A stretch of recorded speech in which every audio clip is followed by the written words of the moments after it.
Bonsoir à tous. Tout d'abord, je tiens à remercier vivement M. Abbas Ouesh, directeur du CEPAS, d'avoir organisé cette conférence. Je n'oublie pas de remercier surtout Dina et Cher de leur aide. Monsieur l'ambassadeur de Belgique nous honore de sa présence ce soir. Je remercie son Excellence d'être venu. Ce soir, je vais vous parler d'une pièce de théâtre qui a pour titre Un thé prié ou Haflat Shai en arabe de Mahmoud Taymour. Le répertoire dramatique égyptien de la première moitié du XXe siècle regorge de comédies sociales souvent satiriques, où les dramaturges n'épargnent aucun personnage de la bouffonnerie spectaculaire. Ces comédies, dont les titres se répertorient facilement dans les manuels dédiés à la littérature arabe, ne font pourtant guère l'objet d'études approfondies. Parmi ces pièces figure Haflat Shai ou Un thé prié de Mahmoud Taymour. Mahmoud Taymour, né au Caire en 1894 et décédé à Lausanne en Suisse en 1973, est le frère cadet de Mohamed Taymour. Il est, comme son frère, nouvelliste et auteur dramatique. Un séjour en Suisse de 1925 à 1927 lui permet d'approfondir ses humanités et de découvrir le théâtre européen. En 1950, il est reçu à l'Académie de langue arabe au Caire. Il est considéré comme le pionnier de la nouvelle arabe et comme un auteur dramatique de premier ordre. Un thé prié, écrite en 1942, est une comédie de situation en un acte. Un couple bourgeois kérote donne un thé prié en l'honneur du consul d'un pays francophone imaginaire, la République de Mendoza. Ce dernier est censé décorer le mari Saberbek d'une médaille honorifique. À cette occasion, Saberbek et sa femme, Fikriya Hanem, invitent un grand nombre de diplomates étrangers et de dignitaires kérotes. Le couple veille à ce que tout soit parfait. La table dressée avec apparat, les fleurs fraîchement posées dans les vases, les cartons d'invitation envoyés à l'avance, informant les invités que le smoking et la robe de soirée sont de rigueur. Pourtant, rien ne se déroule comme prévu. De multiples retournements de situation ont lieu sur scène grâce, entre autres, au téléphone qui sonne souvent pour annoncer des nouvelles inattendues. Certains invités se décommandent, le consul annonce un retard puis se décommande à son tour, avant de survenir alors qu'on n'espère plus son arrivée. La pièce présente des scènes de l'Égypte pharoquienne, c'est-à-dire sous le règne du roi Farouk, alors que la prospérité permettait l'enrichissement rapide d'une grande partie de la population. Ainsi, il est question d'un couple de nouveaux riches qui singe les usages mondains européens, en vogue à l'époque dans l'aristocratie et la haute bourgeoisie égyptienne. L'auteur profite au manquement aux usages chez certains personnages pour produire des effets théâtraux comiques. La dramaturgie d'un thé prié est marquée par le détour, le retour et l'humour. Le détour dont il est question ici renvoie au détournement. Le détour est causé par la survenue d'événements qui contrecarrent l'action initiale et l'empêchent d'avoir lieu. Nous entendons par retour à la fois le fait de revenir après une absence, mais également le retour des objets scéniques, comme le retour des lettres non expédiées, et les conséquences dramatiques qui en découlent. Quelles sont les modalités dramatiques qu'emploie le dramaturge pour créer la dimension spectaculaire de sa pièce et quels sont les éléments dramaturgiques qui font qu'un thé prié est une œuvre comique d'exception à certains égards? Il convient d'étudier premièrement la question de la pièce téléphonique. Comment l'accessoire théâtral, en l'occurrence le téléphone, se dote-t-il d'un rôle dramatique de premier plan? Créons un jeu scénique de détour, de retour et d'humour. En deuxième lieu, sera étudiée la dramaturgie du snobisme qui régit la pièce et qui engendre la satire comique. Une pièce téléphonique. Le chercheur belge Frank Scherwegen appelle, je cite, pièces téléphoniques, les pièces de théâtre dans lesquelles la sonnerie du téléphone et l'acte téléphonique font partie intégrante de la dramaticité de l'œuvre théâtrale. Fin de citation. Dans un thé prié, pièce au tempo frénétique, le téléphone cesse d'être un accessoire scénique pour devenir un acteur dynamique. Cet acteur insolite devient aussitôt un trouble fait. Saber et Fikriya attendent l'arrivée des invités. Le téléphone sonne, Saber décroche. Et là, si vous voulez bien juste suivre avec moi le premier extrait de la pièce. Je précise que la pièce n'a pas bénéficié d'une traduction en français, donc les traductions en français sont géniales.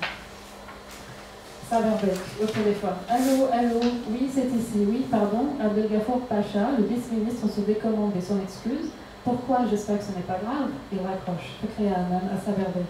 Qu'est-ce qui l'empêche de venir, Saberbeek? Il va inaugurer le nouveau bâtiment de la Société des briques. Fikri Hammam à Saberbeek. Tu ne savais pas que c'était aujourd'hui la date de l'inauguration de la Société des briques, Saberbeek? Comment veux-tu que je le sache? Fikri Hammam, évidemment, tu as d'autres préoccupations. Tu passes tes matinées au téléphone, je vais casser ce téléphone, sois-en sûr, tu vas voir. Dans cette scène, les autres apprennent non seulement que le vice-ministre ne sera pas des leurs, mais aussi qu'il y a un véritable contretemps. Une autre cérémonie a lieu parallèlement. Le comique est double, puisque Taimour mentionne l'inauguration d'une société de briques comme événement mondain d'importance. Et d'autre part, il sous-entend que le couple n'a pas l'habitude d'organiser des réceptions, puisque la date choisie du thé privé ne convient pas à tous les invités. Le téléphone sonnera ensuite pour annoncer d'autres regrets, ce qui sème la zizanie dans la maisonnée. Dépité, Saber demande à Baderbeek de répondre au téléphone lorsqu'il se met à sonner à nouveau. Donc c'est le deuxième extrait, si vous voulez bien. Saberbeek, oh, c'est sûrement des regrets. À Baderbeek, pourriez-vous répondre à ma place? Baderbeek au téléphone, allô, oui, puis il parle en français. Oui, excellence, tout de suite, excellence. À Saberbeek, à voix basse, le consul, Saberbeek prend le récepteur à Baderbeek, Fikri Hammam, en entendant le mot consul, accourt au téléphone, se tient à côté de Saberbeek et écoute enthousiasmé. Saberbeek au téléphone en français. Bonjour Excellence, oui, merci, mille merci Excellence, pas du tout Excellence. Ça n'a aucune importance, Excellence. À votre disposition, Excellence. À tout à l'heure, Excellence. Saberbeek raccroche et s'essuie le visage. Il dit qu'il sera en retard un peu parce qu'il avait beaucoup de travail aujourd'hui au consulat. Il est à remarquer que le téléphone permet également d'ouvrir sur l'extérieur et de communiquer en effet avec le hors-scène. Patrice Pavis se rappelle que, je cite, pour suggérer le hors-scène, la mise en scène crée souvent un dispositif sonore. Fin de citation. Le consul, invité d'honneur du thé prié, est à l'autre bout du fil et le spectateur devine ce que le consul dit, bien que sa voix soit inaudible. L'usage de la langue française indique que la République de Moldova est un pays francophone. La répétition servile du terme protocolaire Excellence intensifie le comique de situation. Outre le fait que le français ait été la langue de communication internationale à l'époque, il s'agit d'autre part du cosmopolitisme et de francophilie que Taimour emploie comme ressort comique. Frédéric Rovillois rappelle, je cite, qu'il faut souvent, pour être chic, lire et converser en français ou lire comme les Français. Fin de citation. Ainsi, les hôtes et les invités sont parfaitement francophones, ce qui indique leur appartenance aux hautes sphères de la société kérote. Une société que Taimour tourne justement en dérision. Par ailleurs, le retard annoncé téléphoniquement par le consul est en réalité un détour dramatique. En effet, ce détour au retard conduit au suspense. Certes, le consul arrivera, mais à quel moment? Et risque-t-il de se décommander lui aussi? L'humour provient de la surprise. Excusez-moi. Donc l'humour provient de la surprise que peut donner un coup de fil. Alors qu'il ne s'attendait pas à dialoguer au téléphone avec le consul en personne, Saber est pris au débeauté. Son repos et l'enthousiasme de son épouse révèlent leur soif de reconnaissance, ou autrement dit la volonté pressante de l'obtention de la médaille honorifique, d'où la cocasserie de la scène. L'attente du consul se fait longue et Saber s'impatiente. Il se met discrètement en accord avec sa femme pour dévoiler aux invités le motif de ce thé prié. Et leur montre une photographie de la décoration dont il sera récipiendaire dans quelques instants. C'est alors que le téléphone sonne pour la énième fois. Le majordome Norman décroche. Extrait suivant, s'il vous plaît. Norman, allô, oui, ahuri, que dites-vous? Un séisme? C'est quoi? Attendez un peu. Il pose le récepteur et accourt vers Saberbeek. Ils disent qu'un télégraphe vient d'arriver. On annonce un grave séisme au pays du consul. Saberbeek, un séisme? Saberbeek au téléphone. Quel séisme? Le pays est entièrement détruit. Seigneur, épargnez-nous. Saberbeek, toujours au téléphone. Les pertes s'estiment à des milliers de livres, des milliers de victimes. Donc le consul ne viendra pas. Il raccroche brusquement. La catastrophe est double. D'un côté, le pays dont le consul et le représentant a été frappé par un séisme, donc catastrophe naturelle. De l'autre, le dit consul se décommandera conséquemment. Donc le thé prié tombe à l'eau et la médaille honorifique tardera à être décernée. Donc catastrophe dramatique. La tension dramatique va crescendo, d'autant plus que Mahmoud Taimour maintient le suspense. Le spectateur se demande quelle sera l'issue de cette situation hautement comique. Rappelons qu'après avoir reçu quantité d'appels téléphoniques de regret, Saber ordonne au majordome de trouver des volontaires qui combleront la place des invités qui se sont décommandés, ce qui aurait permis de se sauver la face vis-à-vis du consul. Le majordome amène 15 écoliers. Après l'appel téléphonique du consulat annonçant la catastrophe, Saber et Fikriya, dans ce moment de désarroi, prient les invités de se servir du buffet. C'est alors que les écoliers se jettent sur la table et engloutissent les canapés au concombre, les petits fours et les mignardises. Dans cette cohue autour de la table fastueusement dressée, le téléphone sonne pour la dernière fois. Fikriya elle-même, criant et se bouchant les oreilles. Donc l'extrait suivant, s'il vous plaît. Je vais casser ce téléphone. Saberbek va au téléphone et parle désespérément. Allô, allô, oui, c'est ici la demeure de Saberbek. Le séisme n'a pas eu lieu dans la République de Mendoza. Il a eu lieu dans le royaume avoisinant. Une erreur de télégraphe. Son Excellence est en route vers nous et bien parti. Cet ultime coup de téléphone est le clou de la pièce. Les appels précédents ont été des détours, or il s'agit désormais du retour définitif. Le consul est en route. De son côté, le spectateur n'attend que son entrée sur scène. Pour ce qui concerne la fonction dramatique du téléphone, Brigitte Brunet remarque que, je cite, « S'il est souvent au départ de l'action, l'accessoire scénique peut aussi aider au dénouement. » Et c'est précisément le cas dans un thé privé. Curieusement, l'arrivée du consul sème le trouble et les écoliers et les invités ont presque, car les écoliers et les invités ont presque tout mangé.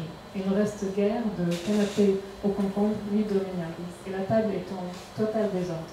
Une fois que Saber raccroche, il demande à tous d'arrêter de manger et de permettre aux domestiques de réarranger la table. Il était noté que dans un thé privé, l'essentiel des dialogues se passe au téléphone, et qu'il s'agit de dialogues fragmentaires qui laissent le spectateur deviner ce qui se dit à l'autre bout du film. Une grande partie de l'originalité de cette comédie de situation provient du jeu sonore qui se déploie, que ce soit le téléphone, sorte de boîte de Pandore aux multiples surprises, ou le phonographe que le spectateur aperçoit dans un coin du salon dès le lever du rideau et qui ne se mettra en marche qu'à l'arrivée du consul à la fin de la pièce pour jouer l'hymne national de la République de Mendoza. L'appareillage sonore joue simultanément avec le jeu des acteurs. Pour une dramaturgie du snobisme, la question du savoir-vivre est au centre d'un thé privé. En réalité, tout au long de la pièce, les bonnes manières sont évoquées parce qu'elles sont la clé de réussite de ce couple d'un gros riche pour se faire une place dans le bon monde. Nous verrons que les règles du savoir-vivre peuvent être à la fois source d'anxiété pour les personnages et source de bouffonnerie aux yeux du spectateur.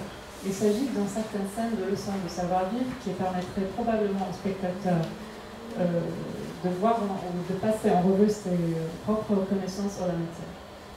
Seront examinés successivement dans cette partie l'habit, l'art épistolaire et la révérence. Au tout début de la pièce, Fikriya elle-même est à demi vêtue. Sa chambrière, Fatouma, l'aide à boutonner sa robe, mais la tâche s'avère impossible à cause de l'agitation de la maîtresse. Le passage suivant, s'il vous plaît. Fikriya elle-même se tourne vers Fatouma. « Laissez-moi, on ne peut pas compter sur vous. Fatouma, si seulement vous arrêtez de bouger, madame. Fikriya elle-même, taisez-vous, allez-vous-en, sortez tout de suite. » Le téléphone sonne. Et le téléphone aussi, j'ai la tête qui éclate. Saberbek, accourt au téléphone. Oui, oui, oui, ici. Maître Farghali, je ne vois pas que vous êtes en avance. Pas de problème, ne soyez pas en retard. Oui, c'est vrai, attendez un peu. Il fait signe à Fikriya elle-même tout en tenant le combiné. Et elle s'approche de lui. Il parle à voix basse. Maître Farghali se renseigne sur la tenue à porter pour la réception. Fikriya elle-même. Mais pourquoi tu ne lui dis pas? Saberbek, lui dire quoi? Bien sûr un smoking, rien d'autre que le smoking. Saberbek, peut-être n'a-t-il pas de smoking, c'est un homme de lettres, un pécunieux. Fikriya elle-même en criant, mon Dieu Saber, je n'accepte chez moi que ceux qui portent des smokings. Saberbek, parle doucement pour qu'ils ne t'entendent pas. Fikriya elle-même, de quoi j'aurais l'air devant mes invités? Saberbek, au téléphone, votre question est très bizarre, maître Farghali. Ne savez-vous pas que tous les invités mettront un smoking? N'oubliez pas que Fikriya elle-même saisit le récepteur de son mari et parle à maître Farghali au téléphone. Farghali Effendi, des ministres, des vice-ministres, des parlementaires, des notables et des dignitaires étrangers vont assister à notre réception. Cela suffit. Elle raccroche brusquement. Les exigences de l'hôtesse Fikriya elle-même relèvent du snobisme vestimentaire. L'hôtesse est catégorique. Si un invité déroge à la règle du smoking, il risque l'exclusion du thé privé. L'ironie taimourienne réside dans le comportement paradoxal de l'inénarrable Fikriya. Alors qu'elle se veut souveraine des bonnes manières, elle se montre insolente avec Maître Farghali en lui raccrochant le nez. La question du paraître est capitale. Il faut être sur 131 pour assister à la réception, fût-ce au prix d'un rapprochement téléphonique. Pour comprendre le snobisme de Fikriya elle-même qui aspire à se faire une situation mondaine de premier ordre, il faut rappeler que, je cite, le snob se soumettra au mécanisme de la mode précisément afin de faire comme le groupe ou le modèle prestigieux auquel il entend s'assimiler en les copiant. De plus, se hausser au moyen du costume est l'un des moyens de se faire intégrer dans le grand monde. D'un point de vue purement dramatique, Maître Farghali est en retard, encore un détour, parce qu'il ne sait pas quoi mettre comme habit et qu'il ignore les usages vestimentaires de la haute société kérote. D'un point de vue scénique, le spectateur s'attend par conséquent à ce que les invités masculins soient tous habillés en smoking et que l'on assiste à une sorte de défilé de smoking. Toutefois, Mahmoud Taymour déjoue ce principe à la grande surprise du spectateur. D'abord, Maître Farghali arrivera, je cite, habillé d'un ample smoking démodé. Ensuite, Badr Bek fait son entrée en survêtement de sport de couleur criarde. Enfin, les écoliers et les domestiques ne tarderont pas à prendre en charge, donc qui seront encore mal habillés.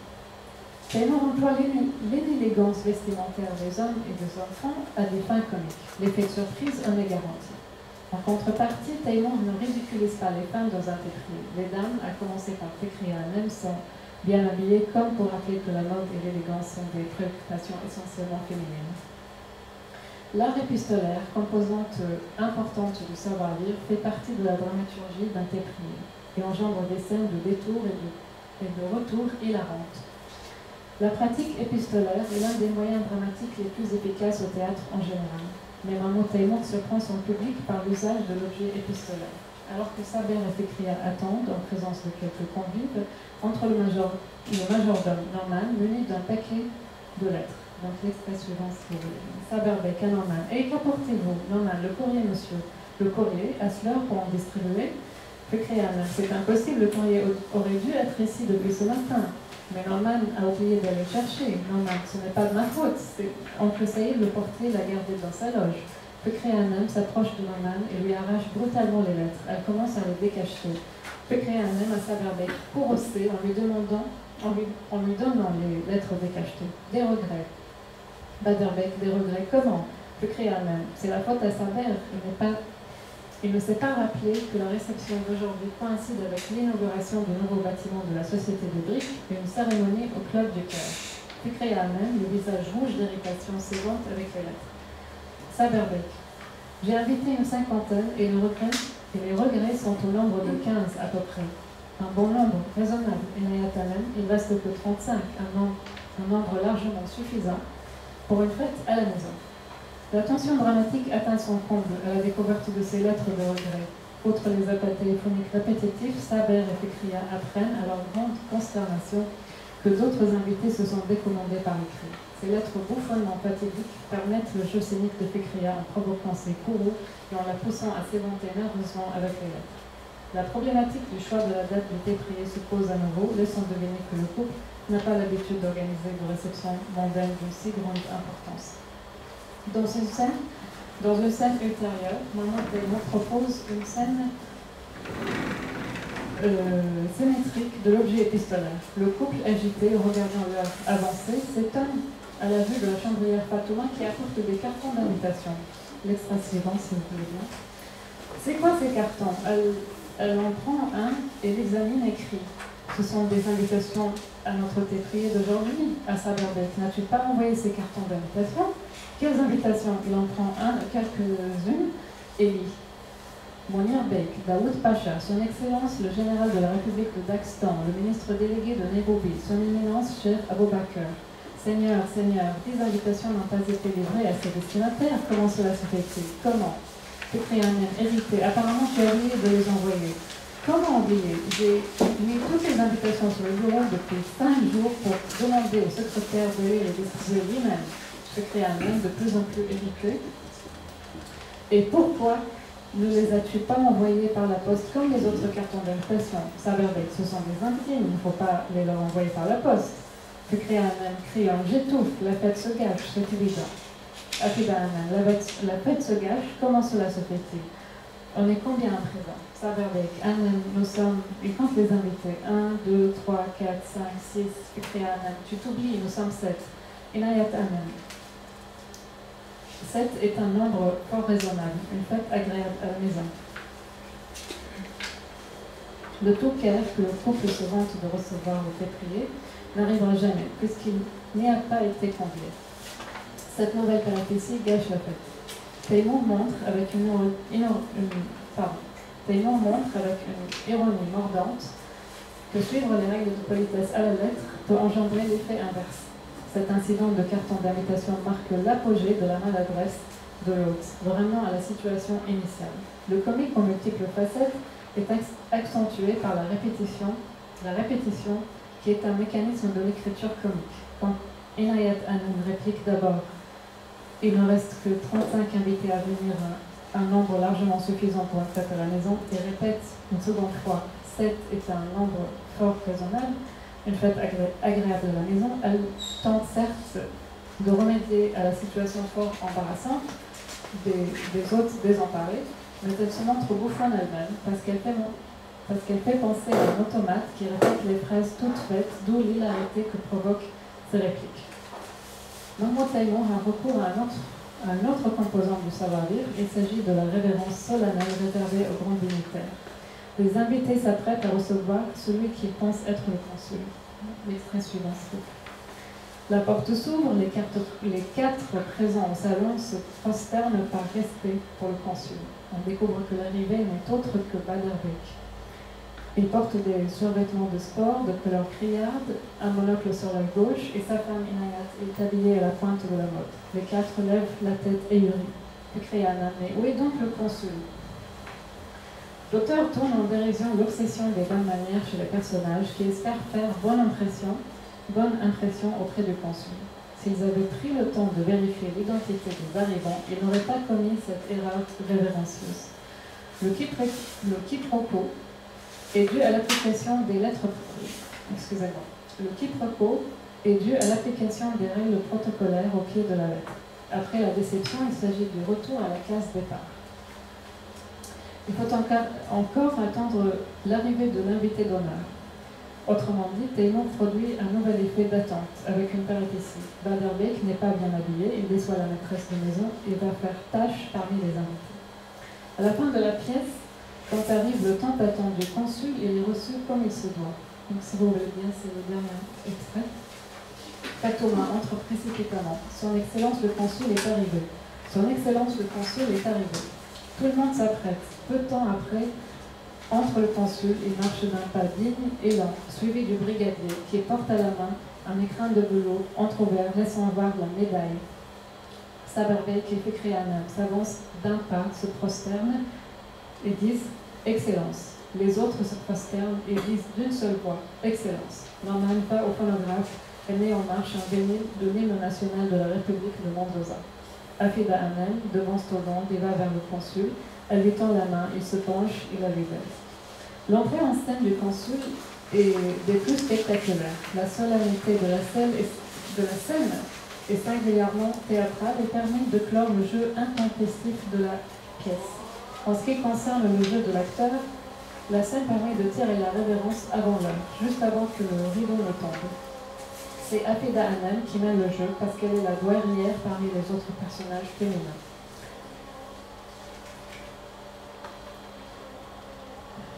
Le jeu sonore de l'hymne national de la République de Mendoza renforce la solennité de ce final spectaculaire. Si la pièce commence par le chaos des préparatifs et l'anxiété de ne pas obtenir la médaille le jour même, elle se termine par l'arrivée du consul et le retour à l'ordre. Il ne s'agit pas d'une véritable arrivée puisque ce dernier a été mis en relation avec le public via le téléphone. En ce qui concerne la décoration honorifique, Mahmoud Taïmour semble proposer une pièce satirique autour de la chante. La soif de mérite et de reconnaissance qui ronge Saber et Fikria devrait être domptée par la comédie édifiante qui semble confirmer le proverbe qui dit que tout arrive à celui qui sait attendre. L'appareillage téléphonique et la sonorité en général, ainsi que la satire des règles du savoir-vivre, du snobisme sont les modalités dramatiques du détour et du retour dans un thé privé. Rappelons que, je cite, la satire au sens large s'attaque aux grands défauts comme aux petits ridicules, selon Christian Mansouri. Fin de citation. Taymor ironise sur les ambitions parfois mesquines des nouveaux riches qui érotent, sur un ton frénétiquement ludique. Dès que Saber et Fekria pensent avoir avancé sur l'échiquier mondain, l'auteur les fait retourner à la case départ. Que ce soit par le biais des appels téléphoniques des regrets ou la découverte des 2 paquets de lettres de regret et des cartons d'invitation non livrés. Au demeurant, le détour et l'humour retardent le véritable retour souhaité, celui du consul, laissant ainsi planer le suspense et le doute, ce qui crée une atmosphère mouvementée où les personnages sont constamment sur le qui-vive. Bernard Taymor se positionne donc en dramaturge satiriste en soulignant le snobisme de la société des années 40. Ce phénomène est propre à l'époque parce que, comme le dit Frédéric Vaugeois, je cite, le snobisme est un luxe que l'on ne se permet qu'en temps de paix et de prospérité. Il faut souligner que la singularité de la pièce se trouve également dans les thèmes totalement nouveaux qui font leur apparition dans la littérature. Dans Raflachai, l'usage des nouveaux appareils sonores est employé à des fins spectaculaires. Et les usages mondains européens dont les Égyptiens raffolent constituent le canevas du jeu de l'acteur dans la pièce. Un thé prié est une œuvre singulière dans laquelle Taymor se montre un faiseur de comédie hors clair. Merci beaucoup.